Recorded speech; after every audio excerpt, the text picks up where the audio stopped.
다루시는 방법, 아들로 통해서 반역을 일으키면서 본인이 정말 맨발로 도망가면서 이 도망갈 때 지금 일어나는 사건입니다.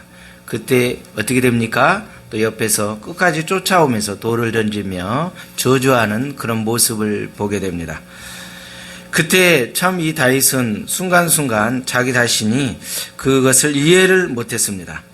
하나님께서 자기를 지금 다루고 있다는 것을 잘 깨닫지를 못했어요.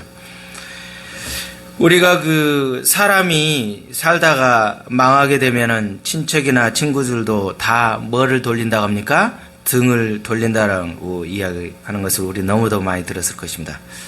어떻게 보면 이 무서울 정도로 나에게 손해 난다든지 이 좀 뭐가 문제된다 그러면 무서울 정도로 이제 반전이 일어나는 것을 보게 됩니다.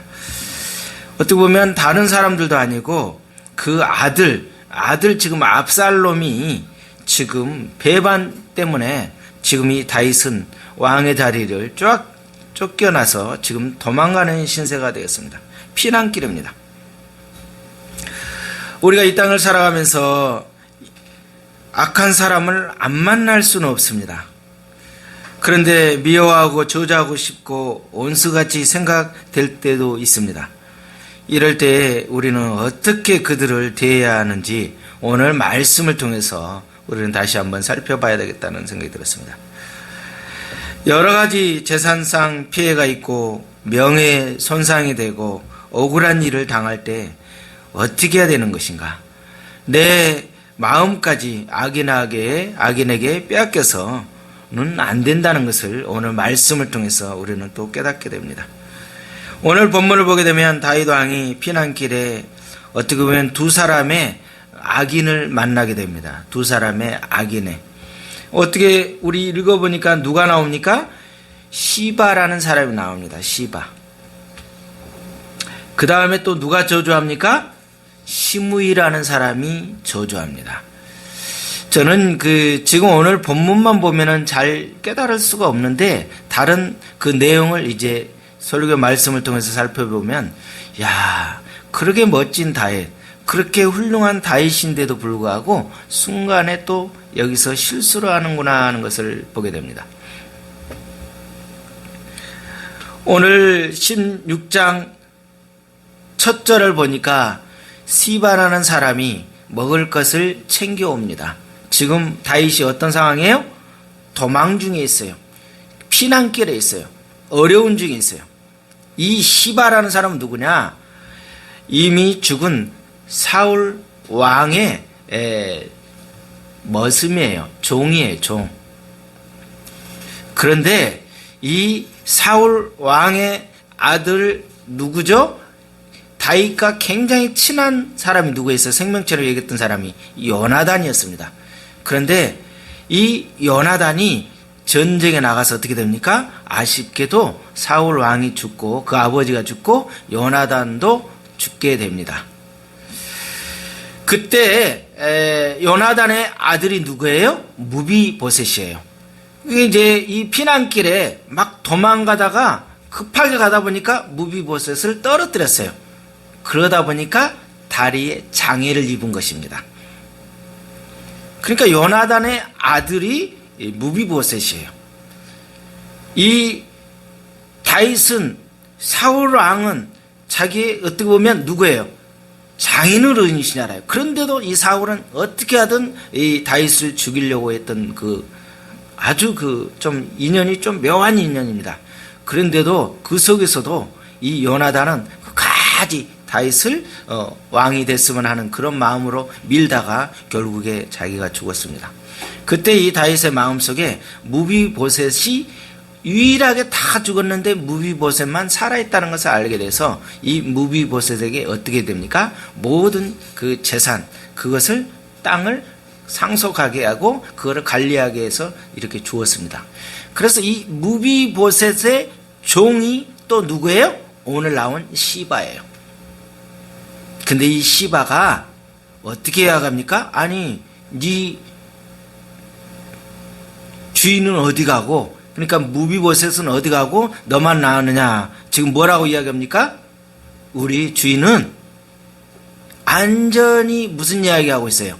없는 이야기를 꾸며가지고 이간질을 해서 결국에 다윗의 마음을 아주 손상해 오게 합니다.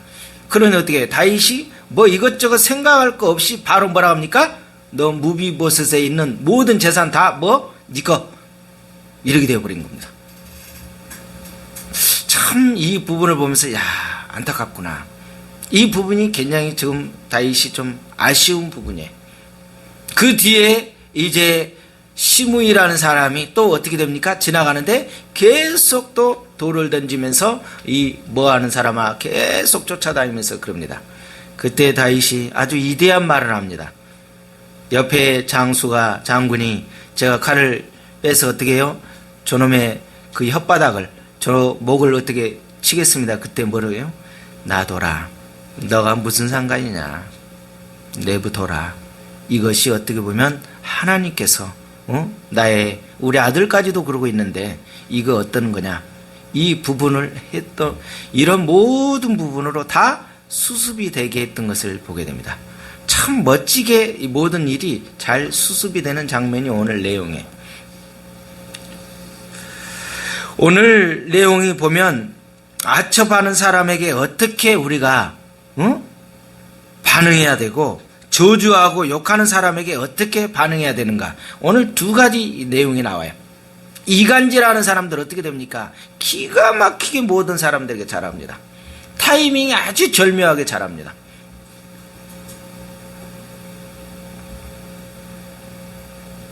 오늘 1, 2절을 보니까 피곤한 이 지금 피난길에 가는 사람들에게 이것을 주려고 가지고 왔습니다.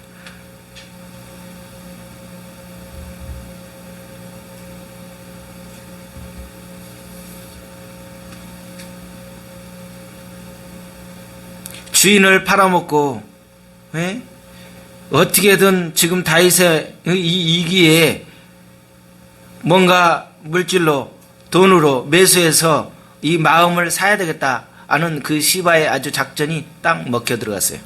다윗이 완전히 거기에 속아 넘어갔어요. 이 요나단의 아들 무비보셋은요 사울 편에서 보면 온수였어요. 온수의 손자였어요. 그러나 요나단 편에서 보면 은인의 아들이었어요.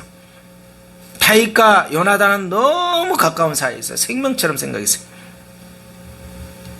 그래서 모든 것을 다 주었는데 오늘 들으니까 뭐라고 그래요? 시바라는 사람이 첫 마디가 무비보셋이 당신을 저주하고 있을 때다. 응? 당신 집안, 당신 때문에 우리 아버지의 모든 족보가 다 흔들리고 집안이 다 망했다는 소리가 들립니다. 이 말을 들은 순간 어떻게 해요? 기가 막힌 거예요. 다윗이. 내가 그렇게 했는데 이렇게 됐단 말이야. 순간 딱 그렇게 됐어요.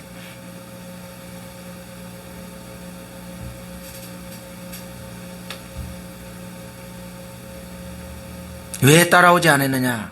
무비보셋은 제가 가려고 하는데 혼자서 나귀를 타지 못함으로써 시바에게 부탁했지만 그가 제 말을 듣지 아니하고 저를 내버려두고 혼자 갔습니다.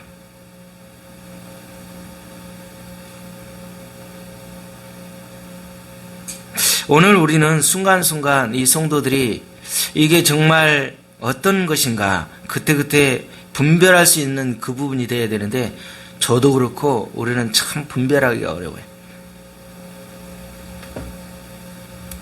지금 모든 정치인이나 우리의 모든 사역자도 그렇고 이 물질, 이 뇌물 때문에 얼마나 곤욕을 치르지 않습니까? 특히 개척교회가 지금 다 문을 닫게 됩니다. 아니 대형교회도 지금 심각한 상태가 됩니다. 왜 그러죠? 다 돈 때문에 그래요. 개척교회는 재정이 어렵잖아요. 그러니까 돈을 지원해 줍니다. 돈을 한참 막 잘 먹어요. 근데 나중에 뭐라고 합니까? 이 돈이 어디 출처인 줄 아십니까? 신천지인 겁니다. 아주 어떻게 할 수가 없는 거예요. 그래서 교회가 다 넘어가는 거예요. 심각한 거죠. 이 돈을 출처가 어디서 당신 받은 줄 아십니까? 신천지라는 거예요. 우리가 주는 거 공짜 쉽게 잘 받아 먹으면 나중에 순간 이기가 온다는 것을 알아야 됩니다. 시편 12편 2절을 보니까 그들이 이웃에게 각기 거짓을 말하며 아첩하는 입술과 두 마음으로 말하는도다.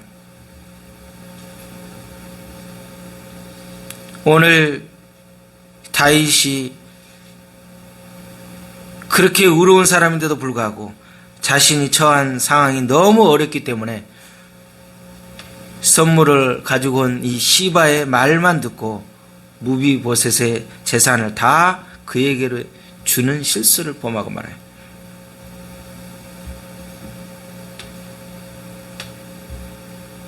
우리가 영적인 사람인 것 같아도 순간순간 이기가 다가오는 거예요.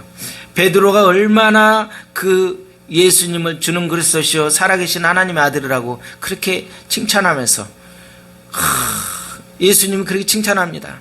야 바요나 시몬아, 너가 이를 알게 되는 것은 정말 놀라운 은혜다. 그런데 예수님이 또 일을 하려고 하니까 뭐라 합니까? 예수님을 붙들고 그리하지 마옵소서. 일이 결코 죽게 미치지 못합니다. 예수님이 이제 십자가를 져야 될 상황이 된다니까 뭐예요? 그리하지 마옵소서. 그때 우리 예수님 뭐라 합니까? 베드로에게 사단아 내 뒤로 물러가라. 그러니까는 내 몸은 나는 조동기인데 내 안에 베드로인데 이 베드로를 누가요? 사단이 순간 둔갑시켜 놓으면 역사하는 거예요. 성경에 보니까 다 순간 다 거기에 새로운 세계에 그 영적인 세계가 들어가니까 다 넘어져 버리는 것이죠.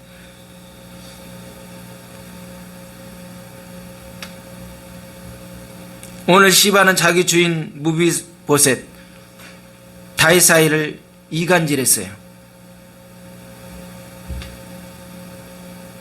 이 무비보셋은 장애인이에요. 두 다리를 전혀 쓸 수 없어요. 아마 많은 주석학자들이 그렇게 이야기해요.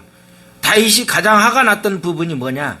일반인이 그렇게 비방하고 뭐 했다 하면 그래도 괜찮았을 텐데 이 장애인, 자기가 가장 사랑했던 그 요나단의 아들 무비보셋을 그렇게 했는데 잘 재산의 모든 것을 섬겨서 잘 관리를 할 수 있도록 잘 살게 했는데 그 무비보셋이 오히려 자기를 저주하고 뭐 했던 그 부분은 뭐냐면 많은 주석학자들이 그렇게 이야기하는 거 뭐냐면 일반인이 말했던 것보다 장애인이 이야기했다는 것은 뭐냐, 완전히 최악의 사랑, 완전히 밑바닥, 그 저주의 저주 완전히 끝자락에 가 있기 때문에 이 다윗이 그것을 듣는 순간 아마 순간 굉장히 분별력이 떨어졌을 것이다.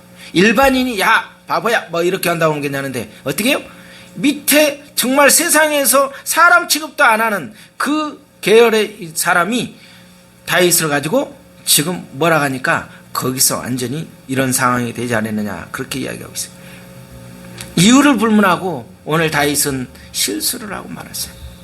왜냐, 지금 나중에 그 이 상황이 다 끝나고 나서 다시 정상으로 회복이 됐을 때 그게 사실인지 아닌지 확인을 했더라면 좋은데 확인을 안 하고 그냥 말 듣자마자 바로, 우리 성경 보니까 어떻게 듣자마자 바로 끝나는 거예요. 그래? 그냥 끝났어요. 어떻게 이런 경우가 없었거든요, 다윗이.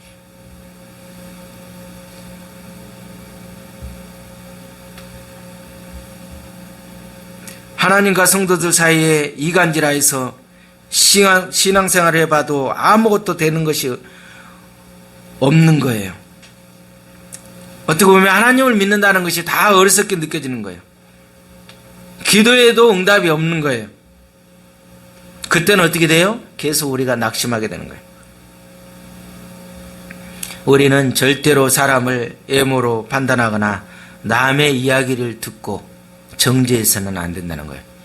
그러다 보면 꼭 우리가 나중에 보면 꼭 무슨 문제가 생기는 거예요. 시편 41편 9절에 그렇게 나옵니다. 내가 신뢰하여 내 떡을 나누어 먹던 나의 가까운 친구도 나를 대적하여 그의 발꿈치를 들었나이다. 누가복음 21장 16절에 심지어 부모와 형제와 친척과 벗이 너희를 넘겨주어 너희 중에 맷을 죽이게 하겠다.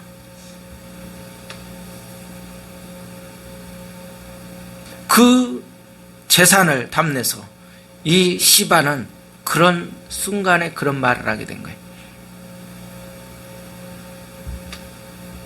그래서 신명기서 19장 15절에도 이렇게 나옵니다. 사람의 모든 악에 관하여 모든 죄에 관하여는 한 증인으로만 정할 것이 아니라 두 증인의 입에서 나오는 또는 세 증인으로. 그리고 증인이 여러 사람이 봐야 돼요. 한쪽 말만 들으면 항상 어떻게 해요? 상대방 죽일 사람 되는 거예요. 항상 그래서 두세 증인이 나와야 돼요. 우리 주님께서 사람을 판단할 때는 뭐라고 합니까?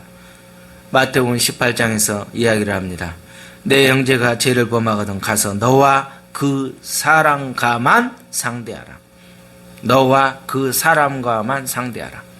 저는 이 말씀을 보통 때 늘 봤지만 이번에 보면서 다시 느낀 거예요. 내 형제가 죄를 범하거든 가서 너와 그 사람과만 1대1만 상대하여 공부하라. 만일 들으면 너 형제를 얻을 것이요 만일 듣지 않거든 한두 사람을 데리고 가서 두세 증인의 입으로 말을 확정하라. 왜냐? 오해가 될 것 같으니까. 맨 처음에는 개인으로 가요. 그래도 안 되면 어떻게 돼요? 두세 사람이 가서 증인이 있는 상황에서 됐을 때 문제가 생기지가 않는다.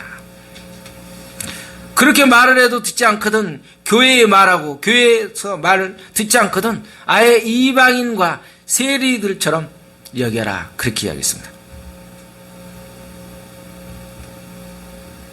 아무리 친한 친구, 아무리 신실한 사람, 아무리 대단한 목회자랄지라도 무조건 근거 없이 무조건 그 말에 우리는 들어서는 안 된다는 거예요.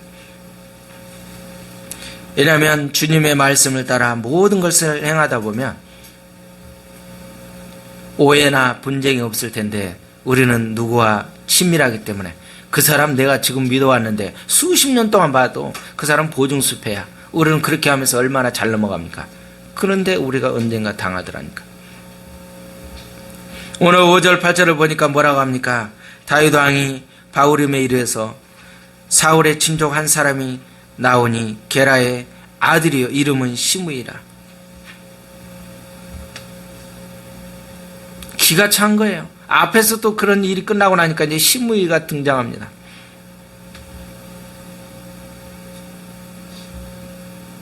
저는 이 성경 구절을 참 저한테 더 가까이 오는 거예요. 여러분 읽으면서 느꼈을 거예요. 시므이가 산비탈까지 따라가면서 그냥 이렇게 하면서 그냥 끝나는 거예요. 야 뭐하고 딱 저주하면 끝나는데 따라가는 거예요. 그냥 막 끝까지 따라가면서 다윗을 향해서 계속 저주하면서 돌을 던집니다. 참 놀라운 거는요. 따라가면서 끝장을 보려고 하는 그런 게 있어요. 또 끝까지 쫓아갑니다. 그때 9절에 수르야의 아들 아비새가 왕께 여짜오되 이 죽은 개가 어찌 내 주 왕을 저주하리까? 내가 건너가서 그의 머리를 베게 하소서. 그럴 때 11절 12절은 뭐예요? 내 아들도 내 몸에서 난 내 아들도 응? 내 생명을 지금 해하려고 이러고 있는데 어떻게 내가 뭐라 하겠느냐. 나의 온통함이 결국에 이 부분이 오늘 저주 때문에 여호와께서 손으로 갚으셨으면 좋겠다라고 이야기하고 있는 거예요. 오늘 시므이와 다윗의 만남을 통해서 우리는 어떤 교훈을 얻어야 되는 것인가 한번 생각해 봐야 돼요. 오늘 시므이는 세상적이에요. 육적으로 도전해 왔어요. 그런데 다윗은 영적으로 대응하고 있는 모습을 봅니다. 저는 이걸 보면서 이래야 되는데 저는 그랬어요. 다윗을 향해서 돌을 던지면서 저주했습니다. 7절을 보니까 사악한 자야라고 말을 합니다. 이게 무슨 소리예요? 무가치한 거, 무익한 거, 또는 뭐라, 너는 사단이다, 너는 마귀 새끼다라고 이야기하는 거예요. 사악한 자는. 이 저주와 돌을 던지는 현장에서 요압과 아비새는 정말 기가 막히죠. 왜? 자기 왕을 갖다가 이렇게 뭐하고 있으니 얼마나 그 섬기고 있는 장수로서 얼마나 마음이 아프겠어요. 다윗도 마음이 아팠어요. 그런데 뭐 했어요? 잘 참아서 잘 승리했어요. 시편 37편 1절을 보니까 악을 행하는 자들에게 때문에 불평하지 말고 불의를 행하는 자들을 시기하지 말라. 왜냐하면 악함에 대해서 내가 악을 응수하면 또 다른 악이 나타나기 때문에 그렇죠. 이게 참 미묘하게 이 사단은 어떻게 됩니까? 우리를 최대한도로 자극을 시켜요. 그래가지고 어떻게 해요? 거기서 팍 나오게 만듭니다. 분출하게 만들어요. 계속 찔러보는 거예요. 막 계속 간보는 거예요. 사단은 우리를 분노케 합니다. 사단은 우리를 미워하도록 만듭니다. 사단은 우리로 주님께서 주시는 그 평안, 모든 것을 단절시키고 만듭니다. 주님께서 우리에게 주신 그 온유한 마음, 모든 것이 다 깨지게 만들어요. 그런데요, 이 다윗은 훗날에 성경 구절을 보니까 이거는 생각하고 싶지 않은 부분이 하나가 나옵니다. 열왕기상 2장 9절이 나옵니다. 다윗의 아들 누가 왕입니까? 솔로몬이란 위대한 왕이 나옵니다. 누구를 통해서 나왔어요? 이게 누구를 통해서 나와요? 엄마가 누구예요? 밧세바를 통해서. 첫 아들은 죽고 밧세바를 통해서 솔로몬이 나오죠. 맞죠? 그런데 다윗이 너무 잘했는데 이 성경 구절을 오늘 이야기를 안 하면 딱 맞아요. 너무 은혜스럽게만 가요. 그런데 열왕기상 2장 9절에 뭐라고 나오냐면 그를 무죄한 자로 여기지 말지어다. 그의 백발이 피 가운데 수월이 내려가게 하라 당부하고 유언하고 죽습니다. 다윗이 살아생전 그때 당시는 좋았는데 죽기 전에 유언을 합니다. 아들한테. 솔로몬아, 아들아 잘 들어. 그 시므온이라는 놈이 있는데 이건 원래 좀 싸가지가 없는 놈이다. 그러면서 한마디로 유언을 합니다. 솔로몬에게 유언해 버렸어요. 이걸 안 했더라면 너무 좋았는데 유언을 했어요. 오늘 10절의 본문에 보면은 왕이 이르되 수르기의 아들들아 내가 너희와 무슨 상관이냐. 그러면서 정말 하나님 앞에 모든 것을 맡기면서 하나님의 뜻으로 찾아서 잘했는데 훗날에 어떻게 해요? 임종을 맞이하기 전에는 솔로몬에게 유언해 버려요. 내 이런 부분에 이런 아픔이 있었다라고 딱 아들에게 이야기합니다. 솔로몬 왕이 놔두겠어요? 딱 법망을 해놓으니까 걸리니까 나중에 이제 시므이가 죽게 되는 장면이 나옵니다. 이 일이 너와 무슨 상관이냐? 우리는 잘못하면 내 일이 아닌 남의 일을 하기 위해서 잘 해결사가 되기 위해서 오히려 화를 내는 경우가 많잖아요.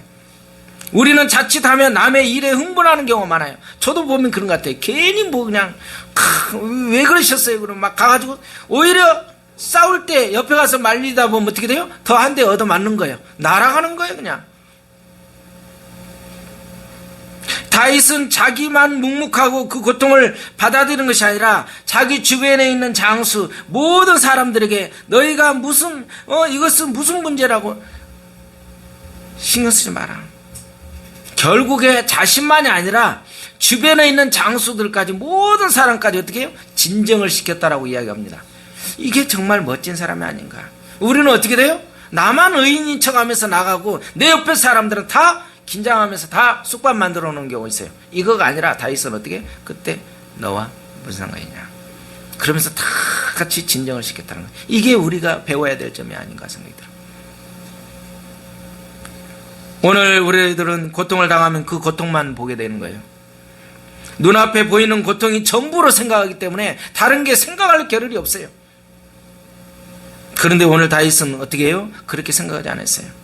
고통 배후에 계신 하나님, 내가 당하는 이 모형, 내가 당하는 이 아픔, 그 뒤에서 계시는 하나님이 어떻게 일하고 계시는가, 그거를 철저하게 깨달았어요. 왜냐하면 다윗 왕이 있을 때 누가 어떤 선지자가 나타났습니까? 나단 선지자가 와서 이제 당신은 어떻게 선택하십시오. 이제 첫 아들을 낳는데 애는 죽을 것입니다. 그리고요, 그 다음에 재앙이 오는데 어떤 재앙이 또 올 것입니다. 이게 이미 나단 선지자 하나님께서 다 예언했던 부분이에요. 그러니 어떻게 해요? 지금 아들이 지금 반기를 들고 지금 아버지를 쫓아내고 후궁 그 10명의 다윗 왕의 후궁들을 가지고 왕궁 옥상 그 베란다 저기 옥탑에 가장 잘 보이는 곳에 10명을 다 보이는 눈으로 모든 사람이 다 볼 수 있도록 거기서 성관계를 가진 거예요. 10명. 기가 막히게 아주 그냥 아주 밑바닥을 만들어 버린 거예요. 이게 압살롬이 하고 싶은 것이 아니라 누가 한 거예요? 이미 너는 하나님께서 이미 명한 거예요. 그러니 뭐라고 합니까? 얼마나 다윗이 오늘 기가 막히겠어요. 자기가 아마 느낄 겁니다. 그게 하나님께서 그 말했던 그 말씀들이 기억날 거예요. 11절에 여호와께서 그에게 명령하신 것이니 그가 저주하게 버려두라. 오늘 그렇게 생각하는 거예요. 그게 연상이 됐을 거예요. 그렇지 않으면 어떻게 돼요? 바로 죽일 수도 있겠죠. 옛날에 그 살인했던 그런 모든 거, 우리 아이 안에 모든 거, 신랑, 그 모든 거, 그 자체를 다 죽일 수도 있는데, 이제는 그러고 싶지가 않은 거예요. 왜? 그게 생각나는 거예요.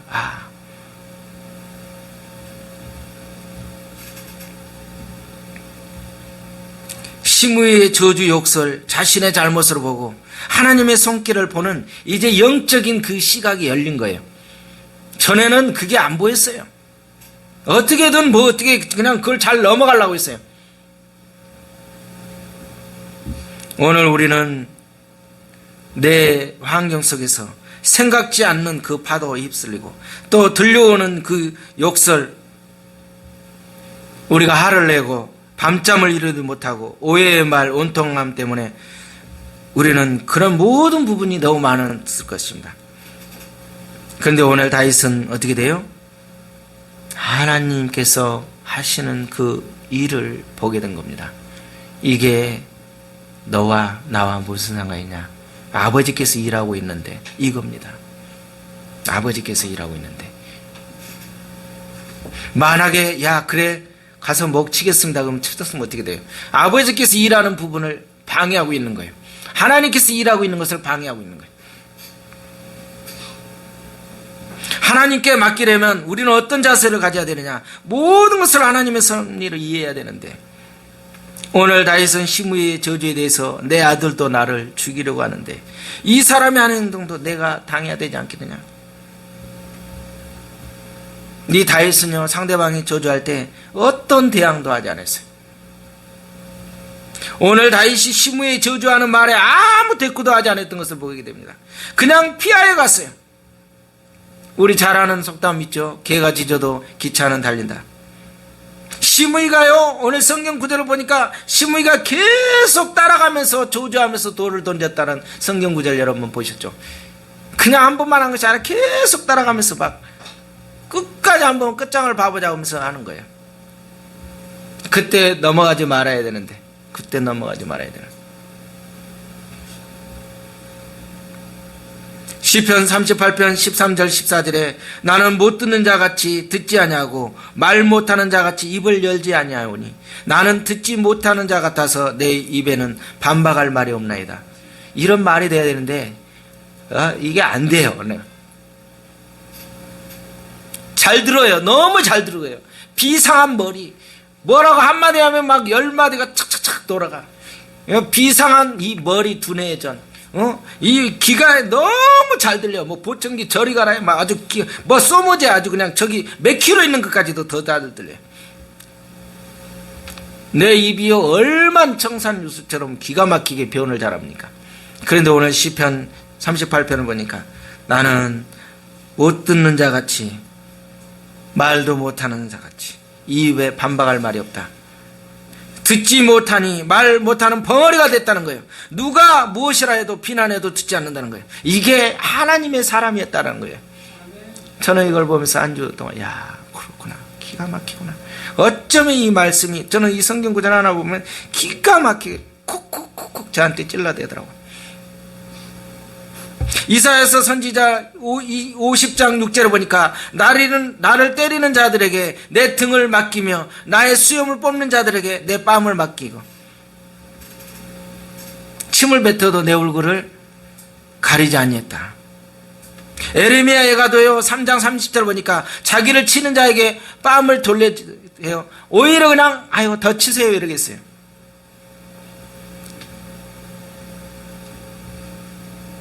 오늘 심한 저주 속에서도 하나님께 맡기고 갈 길을 가는 다윗의 그 온유, 인내는 아마 엄청난 이게 쉬운 부분이 아니었으리라고 봅니다.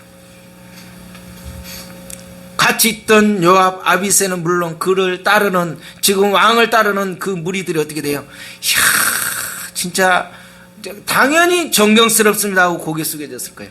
이런 사람이 돼야 되는데 참 할 말을 제가 오늘 12절을 보니까 혹시 여호와께서 나의 온통함을 감찰하시리니 오늘 그 저주 때문에 여호와께서 손으로 내게 갚아주시리라. 우리는 악한 자를 직접 상대하지 않도록 주의해야 됩니다. 왜냐하면 악한 자를 직접 상대하면 우리 또한 악한 자가 되기 때문이에요. 차라리 하나님께 맡겨버리고 하나님이 오히려 더 좋은 것으로 상급을 주시는 하나님의 직권을 맡겨야 되는데 그게 안 돼요. 오늘 시므이는요 아무 소리도 하지 않고 길을 가는 다윗과 그 일행들을 계속 따라가면서 돌을 던지고 욕을 퍼부어댔습니다. 오늘 다윗은 참혹한 그 연장에서 저주를 받아들이면서 돌을 맞으면서도 그냥 하나님께서 주시는 형벌이다라고 생각하고 그냥 가고 있는 거예요. 이게 오늘 다윗이 취한 행동입니다.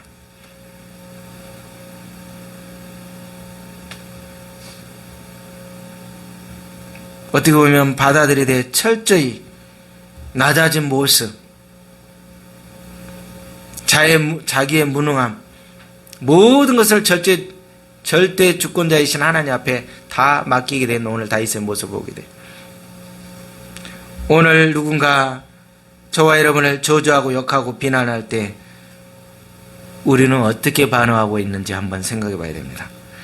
정말 하나님께서 지금 어떤 일을 하고 계시는가를 한번 생각을 해봐야 됩니다. 따지지 말고 변명이나 변호도 하지 말고 온유한 마음으로 생각하고 겸손하게 받을 수 있는 그런 성숙한 신앙인이 되어야 되는데 이게 잘 안 돼요. 우리가 잘 안 될 때 어떻게 법적인 투쟁을 하고 믿는 사람이나 안 믿는 사람이 똑같아요. 뭐 직분에 상관없이 뭐 평신도는 그렇다 치지만 이 목회자는 더 하고 있고 뭐 총회를 가도 뭐 어디를 가도 참 부끄러운 일이에요. 오늘 요셉의 그 고백이 되어야 될 것 같아. 형들에게 한 말을 이렇게 했습니다. 창세기 50장 20절에 당신들은 나를 해하라 했으나 하나님은 그것을 선으로 바꾸다. 오늘과 같이 많은 백성의 생명을 구원하겠다. 이게 쉬운 일이에요? 17세에 노예로 팔려서 감방에 들어가서 13년 동안에 그렇게 모욕을 당하고 힘들었던 그 부분이 30세에 국무총리가 됐을 때 형들이 벌벌벌 떱니다. 야 이제 우리는 죽었다. 그때 창세기 50장 끝자락에서 이야기할 때 형님들 걱정하지 마세요.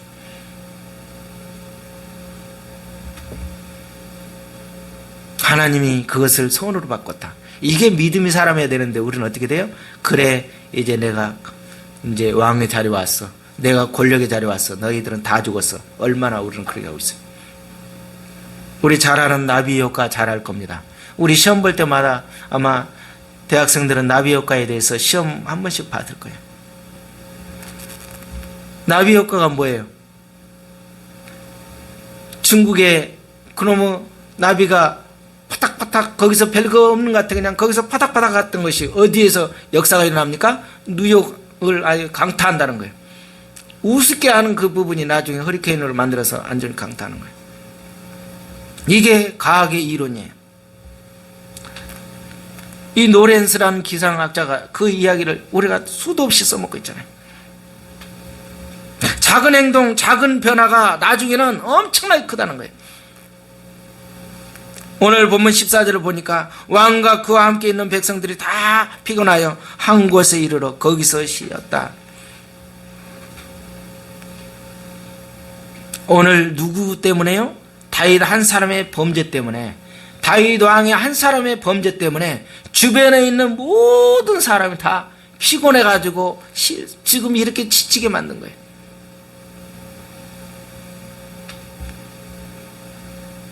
나 한 사람 때문에 수많은 주변의 사람들이 다 힘들게 만들어진다는 거. 이건 엄청난 일입니다. 다윗이 범죄함으로 인해서 예루살렘을 떠나게 되고 돌이 날아오고 사악한 자식아 떠나가라 모욕도 당하고 있습니다. 우리가 지은 죄를 회개하면 하나님은 용서하시지만 죄의 대가는 반드시 따른다는 것을 알아야 됩니다. 저주와 돌 던짐을 받게 돼요. 그러므로 나 때문에 하나님을 영광에 가리고 또 다른 사람, 주변의 사람들에게 어려움을 주는 그런 일이 없기를 저와 여러분 오늘 말씀을 통해서 우리는 기도해야